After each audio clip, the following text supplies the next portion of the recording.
dit que moom su ne ministre de la justice demal nga waxal mu jàppi diw wala bu nee procureur mu jàppi diw ci sous son aile la nekk moom moo ko wax kon bu amul doole ñaar yooyu mooy doole ci ab gouvernement justice intérieur léegi bu amul doole ci bu moomee téye loolu te bu amul doole mais attends ce sont ces dires da lay réeral sax ci ay waxam mais pour te dire que nit day am kàddu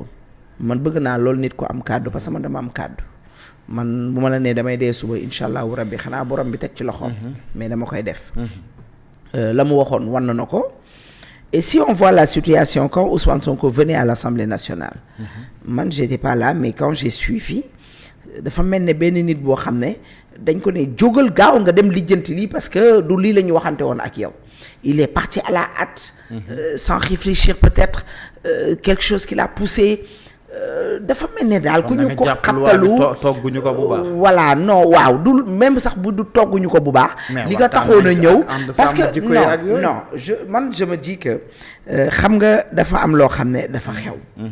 muy lu metti li may wax ne ñii ñuy wax ne yëfi góor jigéen seen vie la ñoo xam seen diggante ak seen borom la mais ce qui est mesquin ce qui est méchant de leur part li bon mooy le fait que ñu am feebar bi am sida bi di sëyanteeg seen biir di wujjanteeg seen biir léegi da ngay am jëkkër sa jëkkër am jëkkër wala nga am jabar sa jabar am beneen jëkkëru jigéen ci biti c'est ça au fait qui a fait mal le fait que ñu am feebar bi di ko transmettre di ko jox nit ñi ça c'est criminel pour man ñëwam à l'Assemblée nationale c'était s'adresser à la ministre de la Femme pour lui dire attendez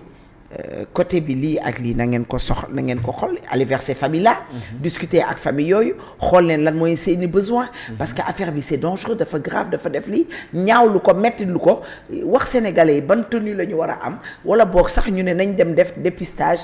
national au même moment il doit s'adresser au ministre de la Culture ministre du Tourisme parce que ça touche dans ce sens-là kat mooy ñëw ci dëkk boo xam ne dañ ne ay nit dañuy wàllante le sida volontairement ils vont pas venir nga wax ak le ministre de l'Intérieur en fait ministère yi war a dugg ci biir dossier bi moo bëri comme tourisme bi ma la wax culture ministre de la santé ñu ne kat ministre de la santé yow lan nga def kon ñun ñi ngi bëgg nga doxalee nii na nga wax lii na nga communiquer le ministre de la santé se permet avant-hier xaw ma démb de sortir pour communiquer ci xaw ma lan alors que y a un virus qui circule dans les familles dans les mères de famille dans les pères de famille ci biir Sénégal tu n'en parles pas tu ne fais pas une conférence de presse et tu viens wax leneen je pense que il y a beaucoup de choses yoo xam ne avant ñu doon dugg ci biir loi bi premier ministre bi mënoon na wax ak ministère am yooyu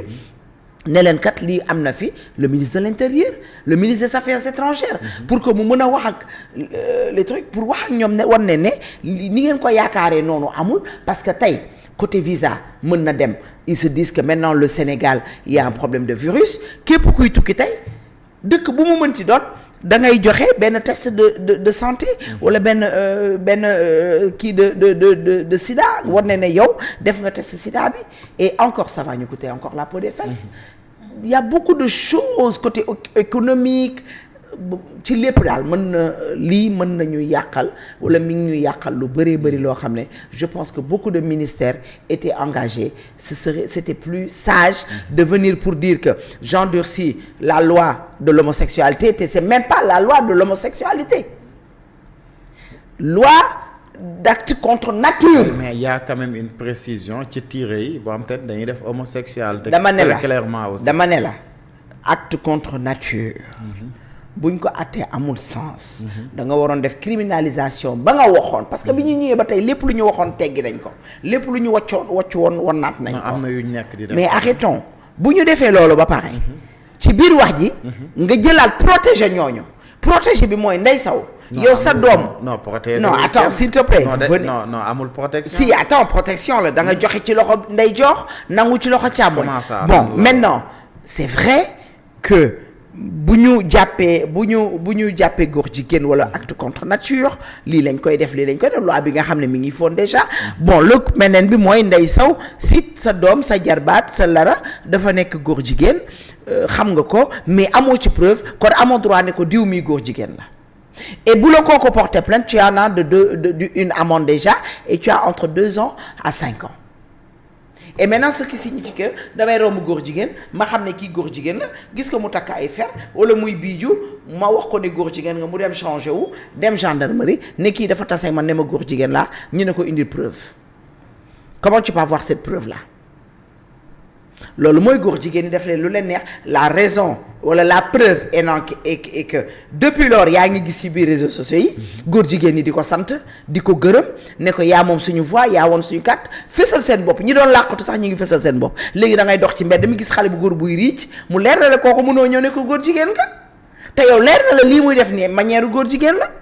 waaw mais xam nga aussi def manière góor jigéen ne veut pas dire aussi góor jigéen. il faut il y a des gens qui sont efféminés. xam nga waaw xam nga aussi. il y a des femmes yoo xam ne dañoo góoree. waaw moom laa xam nga tey. xam nga tey man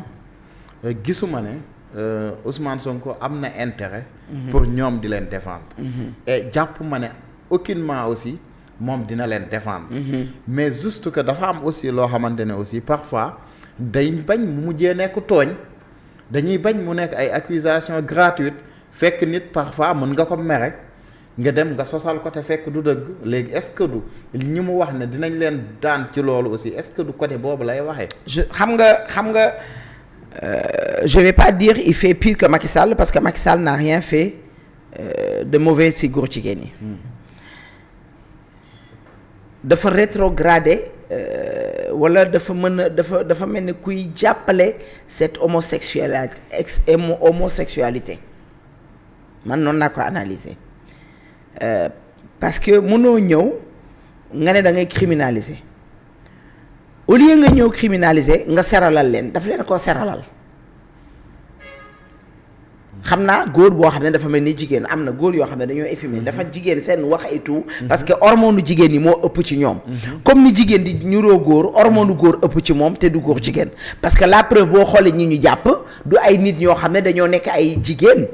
ay góor yàlla dëgg la ñu jàpp te nekk te ay góor jigéen lañ mais tey bu nekkee tey Macky Sall li mu fi bàyyi woon da nga ñëw nga naka nu ko xale yi di waxee cert fi cuuj fii amul sens au fait ce qu'il a fait c'est une protection pour ces homosexualités là man loolu laa analyser loolu laay gis parce que quand tu me dis que durcir naa fii mais fii yow boo gisee koo xam ne góor jigéen la amoo droit dénoncer ko wala boo koy dénoncer parce que dëgg la effectivement da ngay xam ne kii góor jigéen la yow man xam naa ne en âme et conscience waa ji góor jigéen la mais léegi man su ma demee police ba ñu ne ma ana preuve bi wane ne moom góor jigéen la man preuve laay indi. kon daal yow bu ma la déggee bu baax mooy moom loi bi mu indi yow vraiment da nga ci am déception. bu baax parce que am ci déception li tax ma am ci déception damaa gis ay góor jigéen yuy jubilé parce que xam nañ ne amul kenn ku mën a ñëw taxaw ne ko góor jigéen la parce que dafa mag ci ay tuñam ma ne góor jigéen la dafa biiju ma ne góor jigéen la mën na bañ a def geste yooyu mais ma xam ne diw mii góor jigéen la. mais léegi man su ma demee wax ko indiwuma preuve léegi ana preuve góor jigéen lan la il faut que aussi moom mu définir ñu lan mooy preuve góor jigéen moo tax ma ne la soutenance bi moo ëpp que daan bi parce que man am na ñoo xam ne xam naa leen nii góor jigéen la waaye léegi su ma ko jàppee yóbbu ko gendarmerie gendarmerie ne ma soxna si ana preuve bi lay wane ne kii góor jigéen man ne ko non dama koo xam parce que xam naa ko. mais loolu ça ne suffit pas. waa léegi nag. xam naa ko rek parce que léegi nag moo tax ma ne la. mën na nekk tooñ. moo tax ma ne la. moo tax loolu lañ ci daw kon ñoom tooñoon nañ Macky Sall ak ñi fi nekkoon parce que Macky Sall la mu wax moo gën dafa ne moom tant que mi ngi fi te effectivement il n'est pas éternel ci bopp réew mi il ne peut que gérer ces 10 ans yi nga xam ne moom la am ci bopp réew wala ces 7 ans yi mu am ci bopp réew ne moom tant que mi ngi fi góor jigéen du fi am doole mais avec Ousmane Sonko on a vu le contraire. On parle de sa commune bi muy recevoir xaw ma ñan ay góor jigéen lañ il vient il reçoit comment il s'appelle Mélenchon fan la ko recevoir pourquoi ce choix-là il faut faire des calculs pourquoi le choix du temple de savoir pourquoi le choix de l'université c'est kii am na fi CICES am na fi yeneen endroit place du souvenir am na fi. mais Macky Sall aussi mosoon na wax ne ñun góor jigéen amuñu problème ak état wu Sénégal ah. luy góor jigéen amuñu ak problème mu état du mooy ba mu Sénégal. demee fële ci benn télé international laaj nañ ko mu ne en tout cas ñun état amuñu benn problème ak ñoom. mais ñoom ñan la wax yan góor jigéen. ah góor jigéen rek la wax parce que homosexualité dañ ko am mu ne ñun en tant que état. ñun amuñu benn problème ak ñoom. ba journaliste bi relancé ko. ba ne ko même bu ñu génnee mu ne loolu ñoom ak askan wi ñoo koy rek. voilà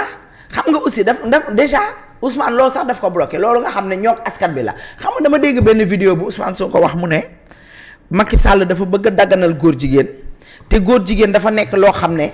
ci góor jigéen rek la yàlla jël suuf ak asamaan boole ko dëpp ko jaxase ko